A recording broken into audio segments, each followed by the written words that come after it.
Nope. Then item number 2 there is to receive nominations for the position of chair. So I'm not sure which party is taking it on this time. So Councillor Withers, I'm just going to come in on that just to say in the rotation it's Ulster Unionist Party for the next year. Okay, so taking nominations and a proposer. Chair, with your permission, I'd like to propose Councillor Allen. Okay, and just a seconder for Alan. I'll second, Chair. Thank you, Councillor Dehan. So that's Alan. Any other nominations? Nope. Okay. So that's you. I think that's you duly elected there, Alan. So all the best. I'm happy to hand over the reins. Thanks everybody for their help during the year, especially the staff. So I'm happy to pass it on as well. Thank you. Okay. There you are. Well, thank you for the nomination, and well, it'll be a challenge to work together, and I look forward to that. And congratulations to yourself, Councillor Withers, for a well done job, and you have taken us through the previous year in great style, and I'll try to imitate what I've seen praiseworthy in yourself. So there you are. Who are we dealing with here? Who is Sinead? Are you in charge? That's fine, Councillor Rainey. Yeah. So I think Alan is through our substantive paper at item 7, but this was our next just item on the agenda. Then is just our minutes of our previous meeting from October, which are just, I suppose, really for signing, so we can get that completed. Okay. And our next item then, Councillor Rainey, would be your declarations of interest. Okay, well, if there are any, now is the time to register. There seems to be silence there, Sinead, so non-registered, so we'll move on. And then we have our matters arising then from our previous minutes. Do you have any items from yourself, and then I'll go to the members. There aren't any, but Alan, was there anything you wanted to maybe come in on matters arising? Yeah, certainly. Thank you, Chair. I was just going to note on page 3 of the minutes and item 5, we had an update at the last meeting on the DAERA key rural issues, and that led to, I suppose, a discussion on skills and qualifications, and I suppose the equivalence and qualifications between northern and southern jurisdictions, and that the recommendation that night was that a paper on qualifications and qualifications equivalence between the north and south would be drafted and presented at a future meeting. The Chief Executive brought that to P&R Committee, and it was decided that the paper would be drafted, but it would be presented to R&C Committee. So that paper was drafted and was presented to R&C Committee last week on the 11th of February 2025. It was item 6.3 or paper I on that agenda. So if you wish to review that paper, you can find it on the council website. Okay. And then I think most other things, Chair, the other recommendation then on page 5 was around an immediate meeting with officials from DFE regarding Project Gigabit, and that happened on the 14th of November. And the note of that meeting's on the agenda this evening. And then again, the recommendation on item 7, again on page 5, around the resource allocation, roads infrastructure and water infrastructure. That's part of tonight's update on item 7. So that's everything from myself, Chair. Yeah, okay. Any member that wish to raise under any other business? If not, then it's back to yourself, Sinead. Okay, so with 2 reports then, Chair, on the agenda for consideration. So item 6 on the agenda is really just to review the note of the informal meeting that had taken place with the Department for the Economy regarding Project Gigabit. and Project Stratton back on the 14th of November. Yeah.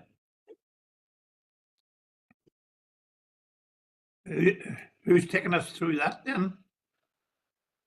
Alan, do you want to go through it, or Yeah, you? certainly Yeah. content to Yeah. do that. Thank you, Chair. So you'll recall on the evening, the 14th of November, Nigel and Trevor from the Department for the Economy joined us and talked us through Project Stratum and Project Gigabit. And really, with Project Stratum, it's been around now for a long number of years, and it's really in its completion phase. The substantive part of the initial scope of that project was completed in March 2024, and then they're doing, I think, what they call now revisits, which is an extension to the contract, and that's due to be completed by the end of June 2025. So Project Stratum is very much a closed book at this stage, and I know we did a lot of lobbying and responded to a lot of consultations and engaged a lot with the FE throughout that. The next project on the go is Project Gigabit, and they talked us through that on the evening, and they talked through the differences between initial scope and deferred scope. And really the key here was the learnings from Project Stratum, where once they defined the area, the scope of the project in Project Stratum, then they were tied to that for the duration of the project, and that didn't benefit our district or indeed postcodes throughout Northern Ireland. Project Gigabit's currently in what was on the evening at procurement phase, and it's still in procurement phase, and they're hoping to appoint the contractor by the end of this financial year, by the end of March, and then the on-the-ground work then will hopefully commence in June 2025. Okay. I think just on another item we did that evening was a postcode inquiry, and I think this really demonstrates the value of the work that we've done as a subcommittee. In advance of that meeting, I'd shared 178 postcodes that were not within the initial scope of Project Gigabit, but where the data still suggested there were at least some premises that weren't able to get 30 megabyte broadband, which would be seen as the threshold.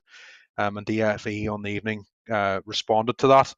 And okay, we identified 178 postcodes that related to 1,112 premises, but on the night they were able to note that they'd added 13 premises to the list on the basis of the analysis we'd done and what we'd given them. So I think that, small numbers, but it's a good demonstration of the impact. There were a series of questions raised on the evening, and again, a lot of it came around the additional flexibility within Project Gigabit and this under review or deferred scope. So the initial tender exercise will be for what they call the initial scope, but they do have the flexibility as the project gets into its later stages. If there's a need to expand that scope, they can do so, which wasn't available in Project Stratum. There was a few questions around certain postcodes and certain premises that were omitted from Project Stratum that appeared to be anomalies. And again, I collated some information from elected members and passed that on to DFE. And I know they did get back to us, and I got back to individual elected members on that. So I think the three agreed actions on the evening were that the slides presented by DFE were shared, and they were, that elected members would share specific addresses that they referenced on the evening with myself, which they did, and then I passed that on to DFE, and they came back to us, and I fed that back to elected members. So all actions have been met, Chair. Okay. Well, that was very successful, and a lot of work done in that there. I'm sure lots of people, many people, well satisfied with that. Is there any outstanding issues at the minute? Still outstanding, still to be dealt with? Not in direct relation to the actions of that meeting, Councillor. I think the key thing will be continuing to engage with DFE as Project Gigabit commences. Yeah. Okay. Okay, well, we'll move on then to the next item. Okay, Chair. So the next item on our agenda then, Alan's going to take us through the Rural Affairs Strategic Work Plan paper, which is item 7 on the agenda, and then the appendices to that as well. Okay. Great. Thank you very much, Chair. And this is really, I suppose, one large overarching update on all the things that we've been doing to deliver the Rural Affairs Strategic Work Plan over the last sort of 4 months or so.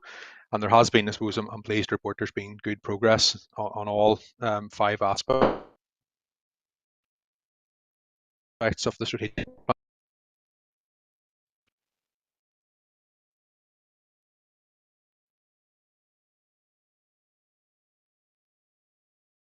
I seem to have gone off there. Oh, Me too, I- Chair. I've lost Alan as well. yeah.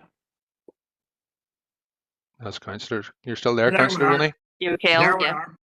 Yeah. Great, great. Well- So just by way of background and introduction, suppose the Rural Affairs Subcommittee has a terms of reference that sets out the objectives of the subcommittee, and then there's a strategic work plan that was drafted and agreed in January 2024 that then sort of sets out what we're going to do for the next 2 years, and we'll review that again in January 2026. But the 5 work streams, as we call them, are the research agenda, resource allocation, rural vibrancy, digital connectivity, and then ad hoc, just for things that may arise that are not part of the strategic work plan. So just to talk you through those and under key issues and provide an update on each of those. So the research agenda, the objective is to develop and deliver data and research in rural issues where there's an absence of robust information. And that arose from the amount of times that I was asked for information or central government departments were asked for information that they couldn't provide because, you know, the Fermanagh Noma district is in population terms a small district, and it's hard to get data on certain subjects. So we've worked with, you know, we're aiming here for high quality research outputs, and we're doing well. You'll recall that back in the October meeting, Dr. Estelle Lowry from Queen's University, Belfast, presented on a project that I call Social Isolation and Health, or the more formal title is The Morality of Older People Living Alone, the Northern Ireland Longitudinal Study. And one of the things that she presented the data, we discussed that, and she made reference to workshops that were in the diary for, I think, November. And there were concerns raised through this subcommittee that the planned workshops, which were to be in Omagh and Enniskillen, didn't really capture the rural essence of what we were really looking to get at. So that was taken on board, and I met with Estelle and her team and the Southwest Age Partnership, Fermanagh Community Transport and EasyLink Community Transport, and we had a conversation, and we all agreed that workshops in Enniskillen and Omagh weren't the best way of doing it. So we paused those workshops, and I'm pleased to report that there were workshops held in January in 4 rural locations in Carrickmore, Gorchin, Belcoo and Lisnaskea, and there was over 60 participants at those workshops. And then following those workshops, there were 10 one-on-one interviews. At least 10 people at those workshops were willing to have more detailed conversations, and those have happened. So the findings from the workshops and those interviews will be provided as a sort of substantial project update to a future Rural Affairs Subcommittee meeting. You know, we'll see what they found, how that aligns to the data, and where the project's going. The second project under the research agenda is the student mobility. And I felt when we took this project on, it might be difficult to get wider interest and to make something happen. I'm delighted that Estelle is leading on this project as well, and she's got interest from the Department for the Economy, from DFE, and they're funding a PhD studentship through the School of Natural and Built Environment at Queen's, entitled Migration, Education and Development in the West of Northern Ireland, and it'll utilise the Northern Ireland longitudinal study to consider population flows into and out of the west of NI between 1991 and 2021, with a focus on young people. So that PhD studentship is currently being advertised. The link is in the paper, and I suppose the hope would be to have that position filled by the autumn, and then the PhD student will come in and make a start on that project. It'll last for 3 years. I'm delighted that DFE are funding it and that Queen's are happy to take that on, and I'm also delighted that we've been recognised. Our interest in the project has been recognised, and as part of the description for the PhD student will be to engage with the council, I suppose, on a few instances throughout their 3 years of study. So that's good, and certainly we look forward to getting an update on that from the PhD student once they're in place. It's also worth noting, not to mean to go off on a tangent, but Caroline Kramer from the ICLRD at the University of Maynooth, it caught my attention during the week on an RTE article that she's published work of a similar ilk, that they talk around commuting patterns of the young professional population in the Republic of Ireland. So there's, I suppose, an interest in this subject area in both jurisdictions. In terms of the second part of the work stream then, in resource allocation, there's so much here that we could do. The objective really is to look at how central government and arm's length bodies fund services and provide funding to the Fermanagh Noma district. And it was agreed to focus on road infrastructure and water infrastructure in the first instance as part of that work plan. And I know there was an update brought on both back in October, and we'll update on road infrastructure again later on in the year. And there's lots of data we can use, potholes and expenditure per kilometre of road and things. But the primary bit of work that we've done, I've been working in partnership with our planning department and Paul McDermott, the lead planner, and I'm very thankful for his input. We've been working on building a case to understand, I suppose, the underinvestment, or what we perceive to be the underinvestment in water and wastewater infrastructure in the Fermanagh Noma district. And as part of that, we've made a request for additional information from NI Water regarding the context of its investment priorities, and then another data request will be NIEA on the number of sewer overflows and discharges into water bodies in our district, and we're expecting responses to that information request by the end of this month. And then once we get that data, we'll analyse it and bring a substantial paper back to a future Rural Affairs Subcommittee meeting. The third aspect of the work plan is rural vibrancy, and I suppose to speak frankly, a lot of the work here is around looking at issues and things that maybe we deem to be inequitable in the Fermanagh Noma district, but there's a lot to like about rural life. There's a lot of positive factors that influence rural vibrancy, and this is to give the Rural Affairs Subcommittee, I suppose, a remit to explore those and to lobby for those. And really, DAERA are a key part of that, and their rural development programme between 2016 and 2022 funded 148 rural projects at an investment of just shy of 14 million, including match funding. So it's interesting that the Community Planning Strategic Partnership Board at the last meeting, I think it was in December, asked to write to DAERA officials and invite them down to visit some of the projects that have benefited from previous RDP funding. And certainly that visit will hopefully take place, and we'll be able to provide an update to the Rural Affairs Subcommittee on the back of that in terms of what we've passed on to DAERA and what information about the future of rural affairs that they've passed on to us. The next is digital connectivity, and we covered the note of the meeting on the 14th of November in the last item on the agenda. But in addition to that, the Ofcom Connected Nations report and the vast wealth of data that sits underneath that has been a valuable source of information for the Rural Affairs Subcommittee. It's something I've become very, very familiar with using over the last number of years, and it's something we've used a lot to lobby DFE. Those reports tend to come out annually, and the latest one came out December 2024. And Appendix 1 gives you the full Connected Nations Northern Ireland 2024 report. The two things really just to point out on that, there's table 2.5 on page 9 on the coverage of superfast broadband, or broadband in equal to or in excess of 30 megabytes per second, and full fibre broadband.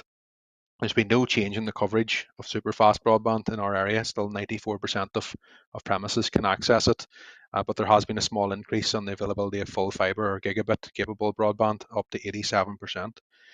If you look at that Ofcom data in a UK context, I mean, I think that 87% gigabit capability is at least equal to, if not surpassing, Glasgow, a large urban area of Glasgow in Scotland. So it is very decent comparatively, but we know that it's below other districts in Northern Ireland, and it's not ubiquitous across the district. There are, rural areas where broadband is still poor, where it could be a great equaliser. And I suppose from our point of view, we accept it's not going to make commercial sense for a commercial provider to lay the infrastructure to a handful of rural properties.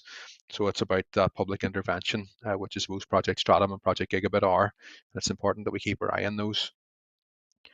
Just moving off broadband, digital connectivity and Ofcom cover mobile connectivity and mobile data connectivity as well. It's a topic I must admit I don't have the same level of knowledge on, but it's worth noting in that table 3.3 that in terms of 5G mobile coverage, 60% high confidence and 51% very high confidence in the Fermanagh Noma district is very much an outlier in comparison to other council districts in Northern Ireland. In the way that the broadband's not really an outlier, but we are the lowest, but it's not extensively lower, whereas we're considerably lower in that 5G coverage.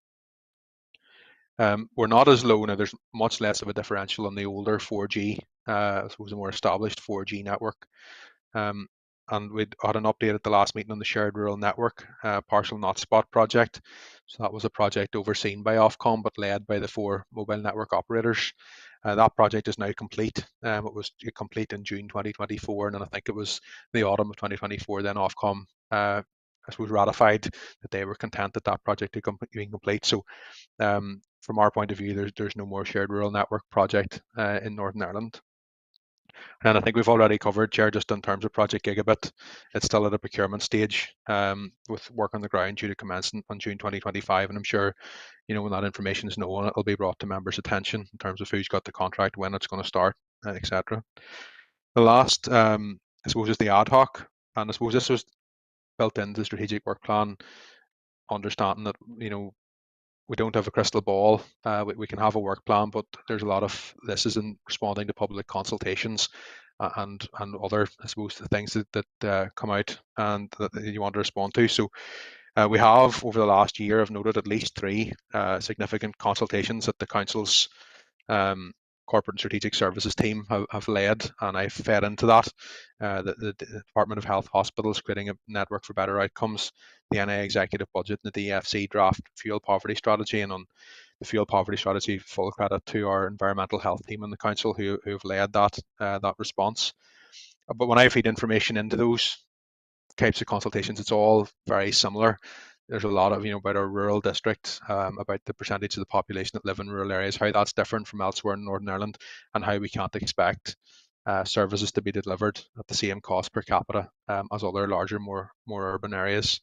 And I continue to have a good working relationship and with that team and feeding into consultations as and when they arise. So that covers the strategic work plan, Chair. It's thinking very much of the plans now for 2025-26. I've created a table there in Appendix 2 that I found very, very useful in terms of in the year past. And I've created it again in Appendix 2 there, and just to give you a schedule for what we're planning on doing on the next year ahead. So happy to take any questions or contribute to any discussion, Chair, but it's recommended that the subcommittee notes the strategic work plan progress update. Well, there you are, Alan. Thank you. That has been a wealth of information that you have shared with us thus far. And I do know, I see some hands up, but I was interested in the item that you mentioned about the roads and the water, particularly the wastewater treatment. How much longer will we have to wait? Do we see much progress on any of them things, Alan? Do you think? Do you imagine? That's a difficult question, Chair. In progress, do you mean in terms of the analysis, or do you mean in terms of road improvements? Well, the road improvements, but the wastewater, no provision to allow any developments to, it curtails the developments seriously, particularly in the rural areas. Indeed, it does, Chair. In terms of the analysis, we're expecting, we use the Freedom of Information, the FOI legislation. So based on the timeframes that allows, we're expecting a response to those FOI requests by the end of the month. So I would be expecting to bring a paper back on water and wastewater infrastructure to the next meeting in May. Okay. Now, Councillor Deehan. Thank you, Chair. Happy to bring you in here. Thank you, Chair, and thank you, Alan, for your very comprehensive report, and congratulations to you and your team on producing this report.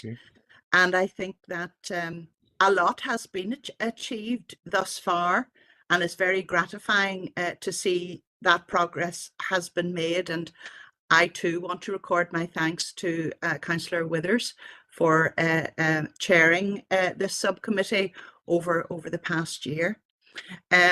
We have made significant progress in a number of areas, and in particular digital connectivity. And I hope that the Project Gigabit will complete that circle, because as we know, in the modern world, we have to have digital connectivity. We cannot thrive without that. So that is something really to be welcomed. I support the chair, Councillor Rainey, in his comments regarding the major infrastructural deficits in our rural areas, particularly in roads and also in water and wastewater infrastructure, which is really inhibiting development within our rural communities. I wanted to make a comment, Chair, if I may, in relation to rural vibrancy.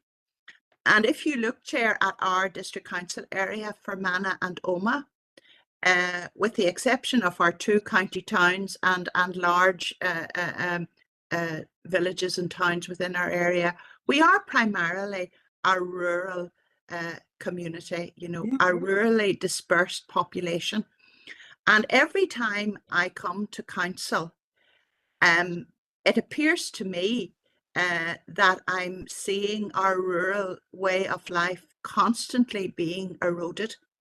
And I'm thinking in particular of how we have virtually lost all our rural post offices. We're losing many of our banking services, even within our major towns. There has been an uninterrupted onslaught of attacks on our rural schools. And also then in terms of the planning legislation, which effectively makes it so difficult for people who want to reside within the rural communities. It makes it extremely difficult for them to find an opportunity to build in our rural landscape, which is not the way historically we have lived. You know, and if you drive through the countryside and see all the abandoned little small holdings and tumble down cottages, that will attest to the way in which we lived previously. So, you know, in terms of promoting rural vibrancy, I would say that that is one of the major challenges that we face as a district council area, and this committee in particular should be very concerned about that. We have, what is the replacement for the Rural Development Fund? What is going to be the replacement for all the agricultural subsidies, particularly for less favoured areas? You know, how are we going to manage going into the future? My fear would be that the way in which we live as a rural community is going to be fundamentally changed. And I think that that would be very regrettable and a great loss to our community. But I do want to propose that we note this paper, Chair. Thank you. And thank you for that there, Doctor. Alan, did you want to respond on any of that there? No, thank you, Chair, and thank you, Councillor Deehan. I know back at the early stages of the Rural Affairs Subcommittee, we did map out things like access to cash, I suppose as a vague proxy for banks and post offices, and you know we did. No doubt that the situation has changed and probably worsened since then. And I think there were some very good comments there regarding the replacement for the Rural Development Programme. That certainly I think we would be hoping to discuss with DAERA as part of their visit down here to hear about the success we have had in the past. And then just regarding the agricultural subsidies, I think that's been discussed and taken forward through the Council's Agricultural Liaison Group, which looks specifically at farming and agriculture. Yeah. There you are. Thank you for that there. And now, Sinead. Thank you, Chair. I was just actually going to come in just on foot of just the comments around the wastewater treatment. Just to note an update that we actually, as part of our LDP plan making process, we would receive regular updates from NI Water as part of that process as well in terms of future growth. So we received an update, I think, on the last couple of days from them. So it was just to note that at the next point, probably of the next steering group meeting, we'll probably bring something through the LDP steering group on that as well. So that's just something for us to be aware of. That's good. Thank you. And now to you, Councillor John.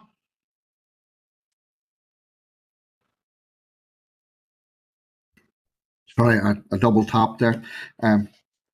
Thank you, Chair. Alan, thank you very much. As usual, your usual high standard. It amazes me where you get all the information.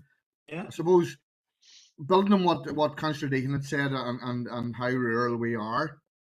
On Monday had a short meeting with Fibrus, and there's still 1,500 homes in my area that haven't got their internet back. And on Friday, we're 28 days after the storm. If that had been in one of our larger, more urban areas, I'd say a rather large radio presenter would be shouting about it, how terrible this was. But nobody's. It's almost as if there's a couple of bands darting about here.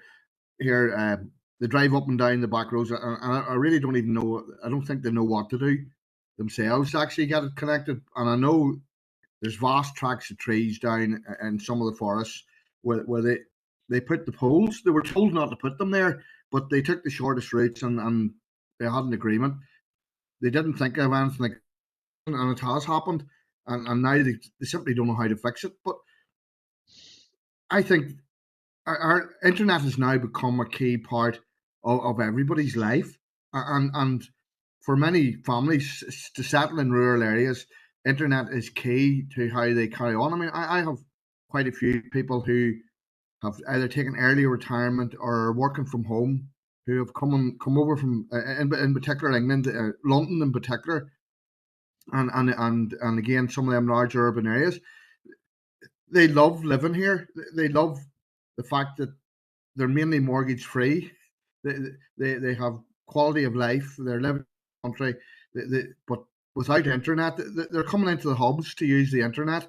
Adderley and Kesh in particular, there is facilities there, but it's still not the same. They're not working from home, and if they're going outside the normal hours, most of these premises are closing. A lot of these people are working on markets and stuff like that. They need their internet at 1 and 2 in the morning, and they're not getting that. So that again, I think that's something that we have to push hard. Is that the internet is key as well.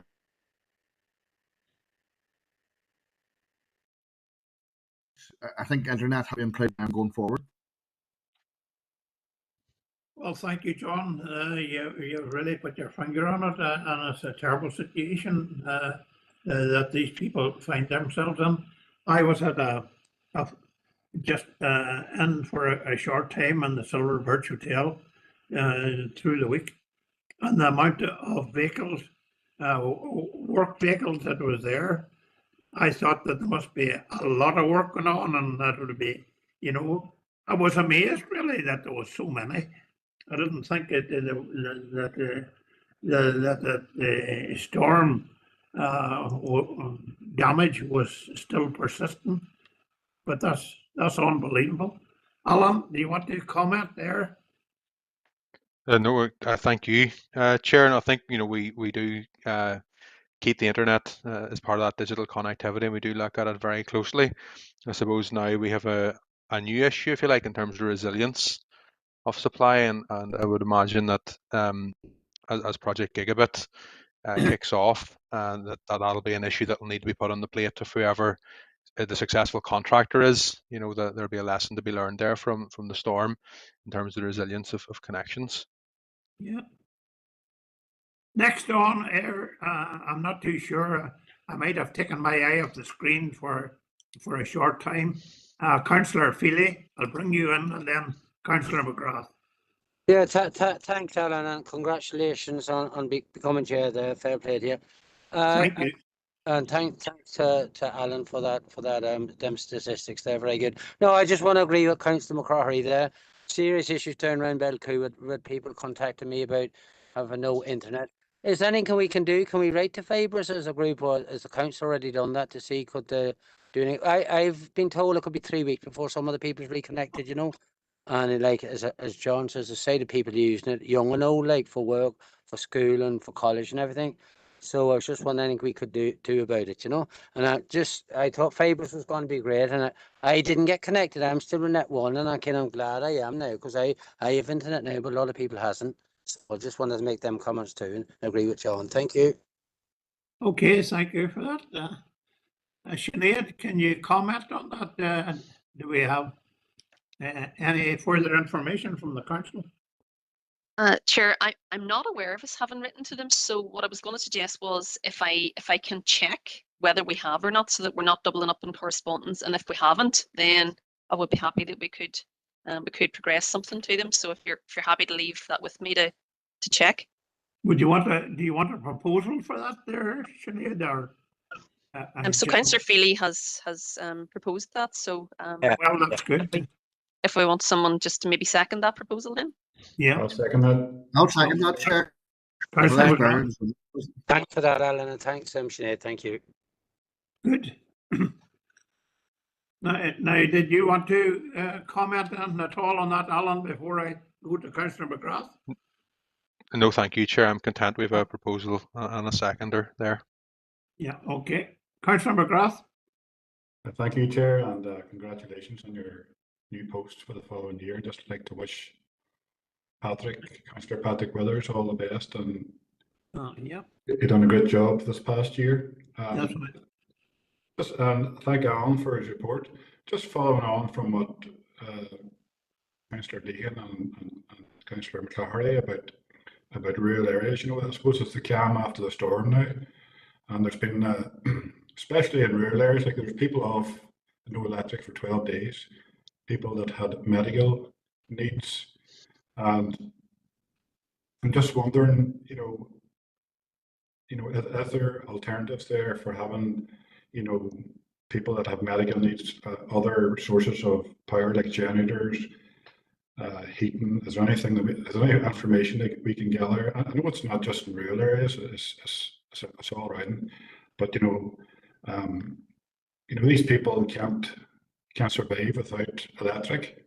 Especially if they're bedbound. Like I had a friend who was in Fermanagh who was he's bedbound and he had to get a generator. So I'm just wondering, is there any information, what about getting alternative sources of power to people in the rural areas just going forward?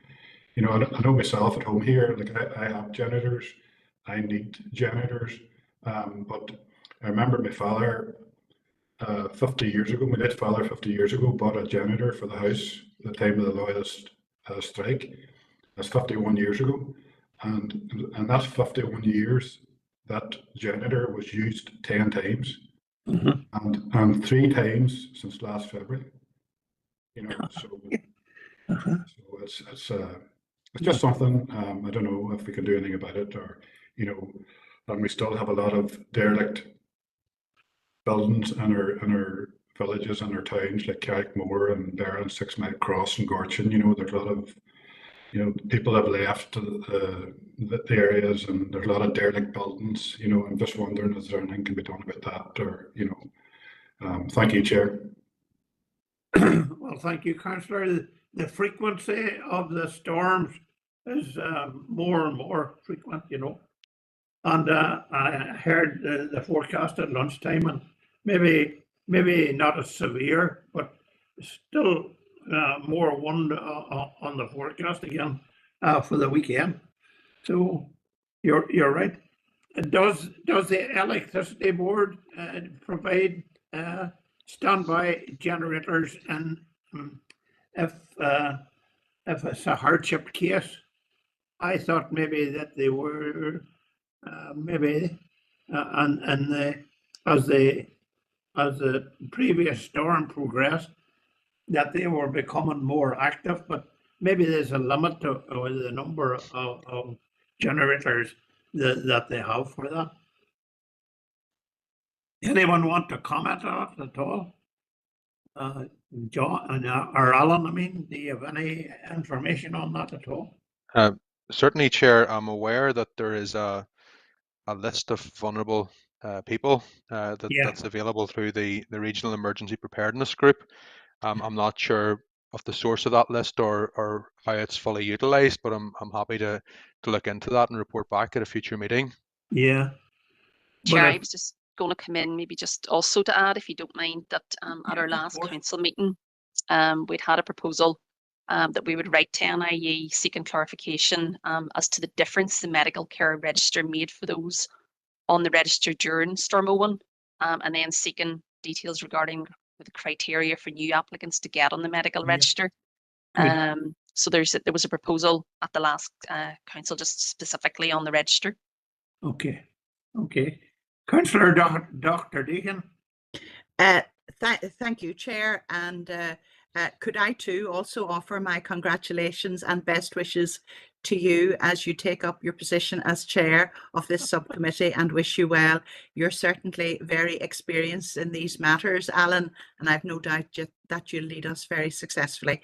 No, it's just to answer Councillor McGrath's comments regarding the vulnerable people who are on the medical care register. And certainly that it appears to me that that list does require to be updated.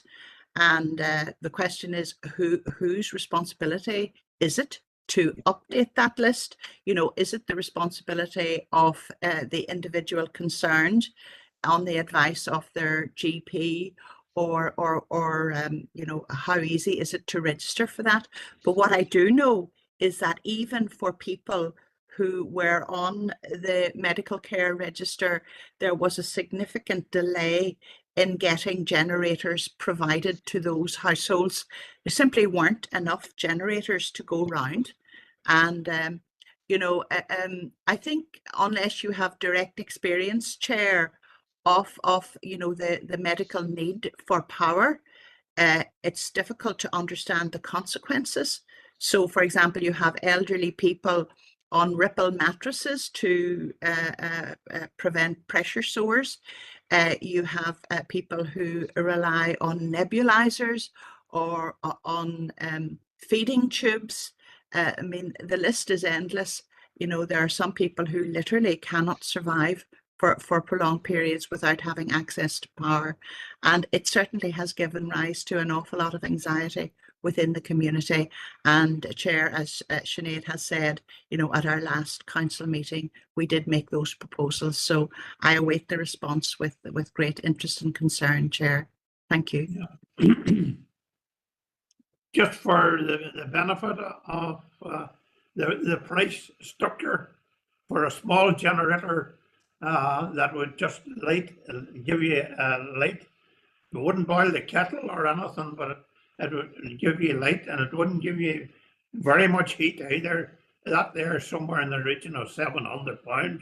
And for something that would boil the kettle and give you light and put on a heater, you're talking about £1,200. So that's just for what you call a suitcase or handbag size type of a generator that you could bring into your house and then set it outside when you require it.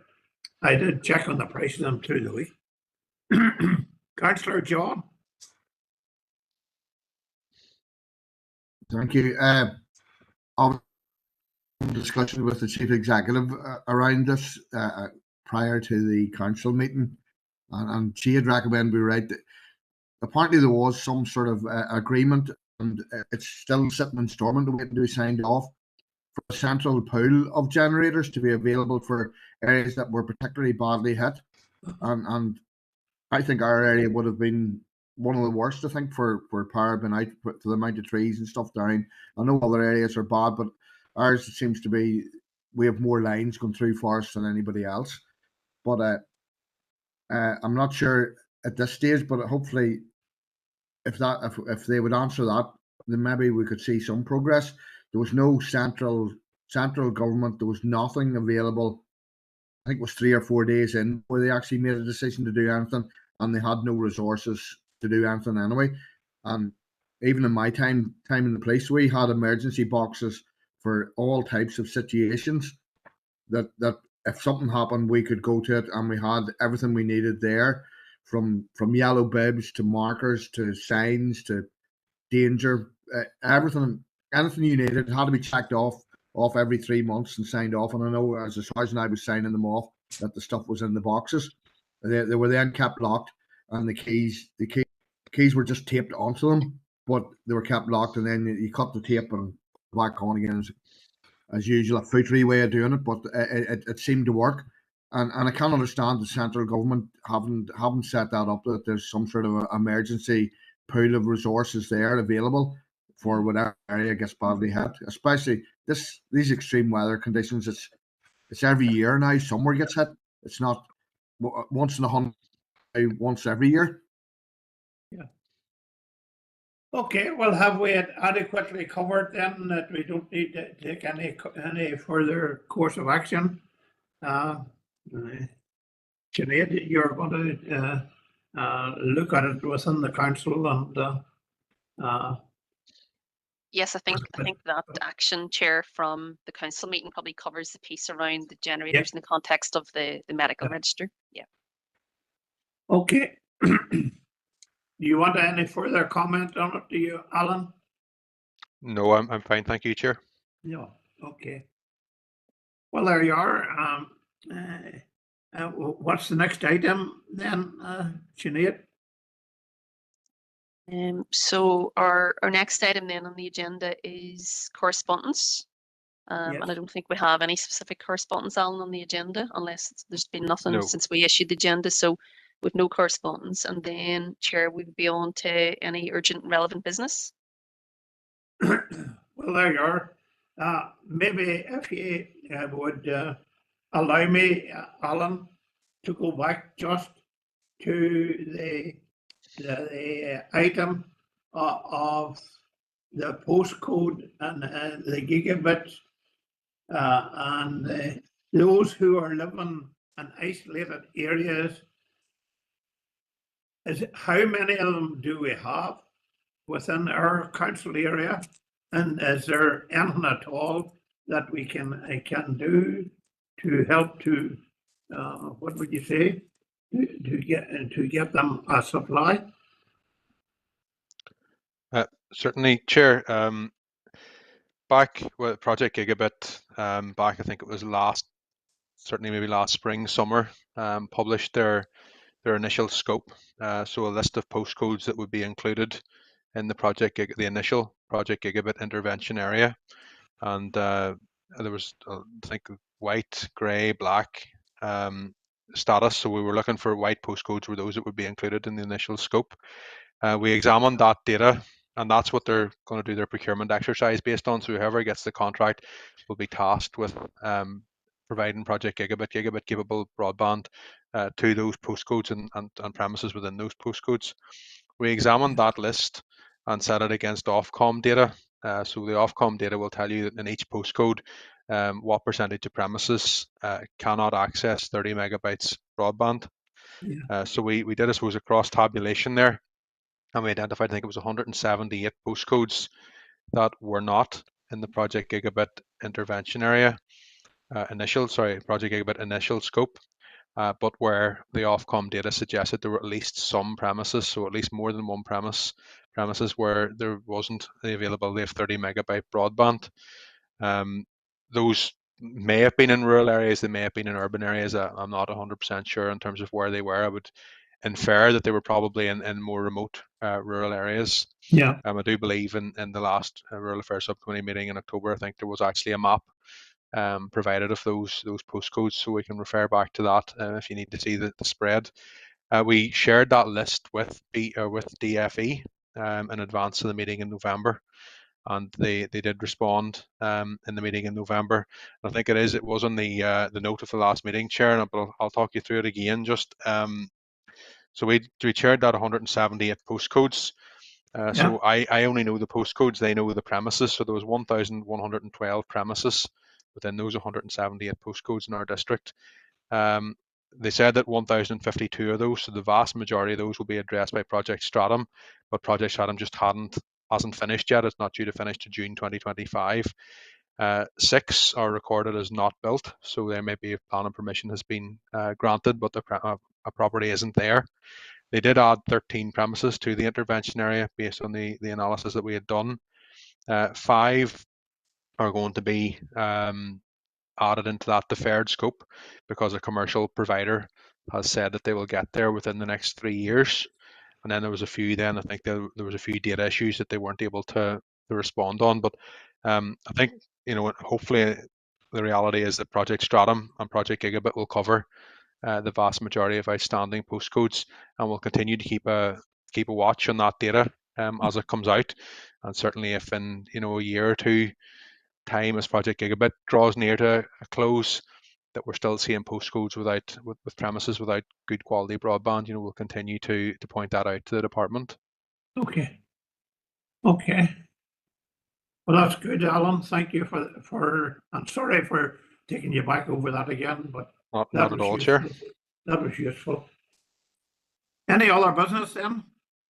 Chair, if you don't mind me coming in, just and hopefully I didn't miss this, but could I just take us back a step in the agenda to Alan's paper? And I think I had Councillor Deehan had proposed noting the paper, but I didn't actually have a seconder unless I missed that somewhere along the way. I know we had Councillor Feely's proposal on the piece around writing, and Councillor McGrath seconded that, but I don't think I had a seconder on the paper.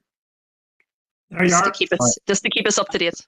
I can second Josephine's proposal there, Anthony. Okay, there you are, Councillor Feely. Thank you for that. Proposed and seconded and agreed. Lovely. Thank you. Well, any other business then at all? If there's no other business, that's my pleasant duty to say thank you, Alan, and thank you sincerely for the volume of information that you have brought before us here this evening. And to you, Sinead, thank you as well for presiding over the agenda and all for me. And then thank you to you, John, and to you, Dr. Deehan, for my nomination, and to the rest of the members for allowing me this opportunity. Every good wish. And I bring the meeting to a close. And it's just a minute or two past 6 o'clock, so very well done. Thank you very much. Thank you, Chair. Thank you. Thank you, Chair. Well Thanks, done. everybody. Okay, Thank you. bye. Thank you. Bye-bye.